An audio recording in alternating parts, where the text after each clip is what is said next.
வாக்குத்தத்தம் நிறைவேறுதல். பிதாவின் வாக்குத்தத்தம் நிறைவேறுகிற சம்பவம் இங்கே நடக்கிறது. எதற்காக இந்த வேறு வேறு பாஷைகள் அந்த இடத்துல பேசினார்கள் அப்படின்னா, கிட்டத்தட்ட ஒரு 17-18 நாடுகளில் இருந்து 18 பாஷைகளை பேசுகிற மக்கள் அந்த இடத்துல என்ன செய்திருந்தார்கள் அப்படின்னா கூடியிருந்தார்கள். அந்த 18 நாட்டு மக்களுக்கும் 18 மொழி பேசுகிற அந்த யூதர்களுக்கும் சுவிசேஷம் போக வேண்டும்.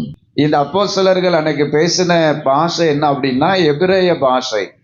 இன்னொன்னு அராமிய. ஆவியானவர் வந்த போது அவர்கள் ஒவ்வொருடைய நாவிலையும் ஆவியானுடைய பிரசன்னம் இறங்கி இந்த இயேசுதான் கிறிஸ்து என்பதை இந்த உலகம் முழுவதும் காத்து கொண்டிருக்கிற மக்களுக்கு இந்த சுவிசேஷம் என்ன செய்யணும், போகணும். அப்ப நம்ம வாழ்க்கையில இந்த ஆவியானவர் வந்த போது இங்க என்ன நடக்குது அப்படின்னா அவர்கள் நாவை கத்த தொடுகிறார்.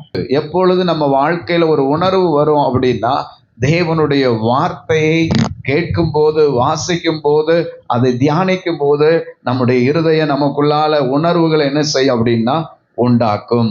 இப்ப ரட்சிக்கப்பட்டு ஞானஸ்தானம் பெற்றுக்கொண்டவர்களுடைய வாழ்க்கையில ஏற்பட்ட மாற்றங்கள் என்ன அப்படின்னு நீங்க பார்க்கும்போது, மாறுபாடுள்ள இந்த சந்ததியை விட்டு விலகி உங்களை ரட்சித்துக் கொள்ளுங்க. இரண்டாவது, ரட்சிக்கப்பட்டவருடைய வாழ்க்கையில இருக்க வேண்டிய நல்ல காரியம் என்ன அப்படின்னா, ரட்சிக்கப்பட்ட மக்கள் மத வேற்றுமை, இன வேற்றுமை, வேறுபாடுகள் எல்லாம் கலைஞ்சு சமத்துவமாய் வாழ்ந்தார்கள்.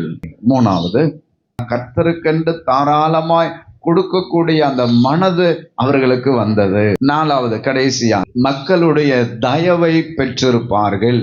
இதுதான் ரட்சிக்கப்பட்டவர்களுடைய இருக்க வேண்டிய முக்கியமான காரியம். என்ன?